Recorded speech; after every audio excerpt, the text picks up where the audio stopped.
What's going on? What's going on? It's your boy Tunnel Vision. We're back for another one. Lighting is a little off, but we gonna work with it. We on the road right now. No tents in this car. It ain't my car. I got my car for a couple of weeks, but it is what it is. Hey, Canelo Alvarez,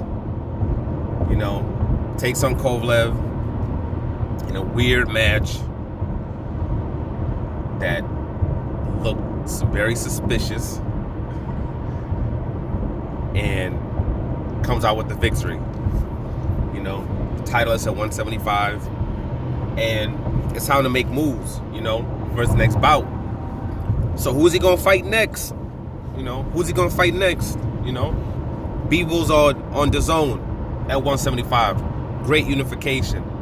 Better Beer, young, coming off the Vostok fight, stoppage, coming off a huge win. That would be a big fight. That would be a big fight. At 168, Caleb Plant coming off a big victory, stoppage win, big fight. What's it called? Benavidez coming off a big victory, big fight, big win, got his belt back. Very well known in the States. Another great fight. Charlo about to do a fight, a headliner fight in New York. They're going to be 7,000 plus over there, as it usually is with him. He's going to get 2 million plus views if it's on Fox. I don't know. It might be on Showtime, actually, though. If it's on Showtime, probably get his full, probably 500,000 views or whatever. If it's on Fox, he's getting 2 million views. But I'm not sure if it's going to be on Fox, though. It might be I think it might be a Showtime built, actually. I think it might be on Showtime, actually. Against a guy that, people believe beat Jaime Munguia. So he's fighting someone that should actually be a champion right now. And then you have, Demetrius Andres, who's undefeated, who's a champion, who's coming off a victory.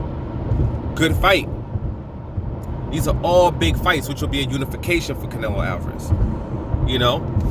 That would be a big fight.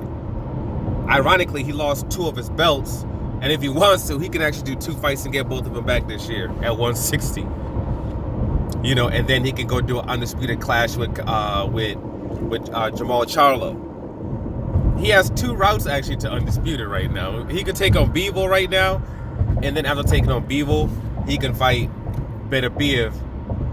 They can offer him a huge amount of money to come to the zone and do a undisputed bout. So he has 2 ways to undisputed. He can do that, or he can do 3 fights, 2 big fights this year that people actually will watch and pay attention to, and then have a big, huge undisputed fight next year. He has those, or just do 3 fights this year and become undisputed this year. But he has 2 routes. One involves 3 fights, one involves 2 fights. So is he gonna do any of this? The answer is hell no. He's not taking on any of those guys. Canelo Alvarez, like I said before in the previous video, his goal is, what is the least dangerous fight that I can take that the zone will approve? That's the philosophy. That's the philosophy of Canelo Alvarez, and that's the philosophy of Golden Boy. Because he's getting paid 35 or whatever, 32 to 35 million dollars per fight right now. So it doesn't matter how much the fights sell. It doesn't matter what the gates are. It doesn't matter how the fact he's diminishing as a star, and the star power is diminishing to the point where he has to take second fiddle to a UFC match. It doesn't it doesn't matter to him. He could care less. He could care less if his gates drop from 10,000 down to 2,000. He doesn't care because he's getting paid. His thing is, let me continue to make sure I keep winning, and I guarantee the fact that I stay undefeated during this run, and I keep getting these checks from the zone. Because I don't believe these things are guaranteed. He loses a fight, I don't know if he actually still gets paid after he loses a fight. This money's not as locked in solid as people think. And I know that because when he was going to fight Jaime Munguia, they were only going to pay him $25 million for that fight. They weren't going to give him $35 million. I think they were going to give him $25 for that fight. So, in Golden Boy, he generates 97% or 90, probably like 97% of their revenue comes from Canelo Alvarez. So they can't afford for him to lose either. So the focus is the least chance of losing, that's the route we're going to go. And that route would be against Gennady Golovkin, who was gifted a victory in his last fight. And he looked like absolute trash. Complete trash. And that's a fight that the dzon really, really, really wants for whatever reason. They have this thing in their head where they think that fight's going to bring in all this viewership, which they're going to be very shocked and surprised what their philosophy on that fight is, how incorrect it is. The fans aren't really hyped up about that fight like that. And then after that, the second person they're going to be looking at for taking on is Billy Joe Saunders. Because Billy Joe Saunders, first fight in the United States, taking on low, super duper, uber low levels of competition, and he looked like complete shit, to the point where even he said he doesn't deserve a Jacobs or a Canelo Alvarez fight with the performance that he put out there, because he looked like straight garbage, complete trash. But he has a WBO belt, right? And it's a fight that the dzon will say yes to. So due to that, I think that's the fight that they're gonna do. I believe it's either gonna be that or the Golovkin fight. So he might do the Billy Joe Saunders fight first, and then after doing the Billy Joe Saunders fight, do the Golovkin fight. Also because Golovkin's taking on his mandatory, I guess his IBF mandatory, some no name, some nobody.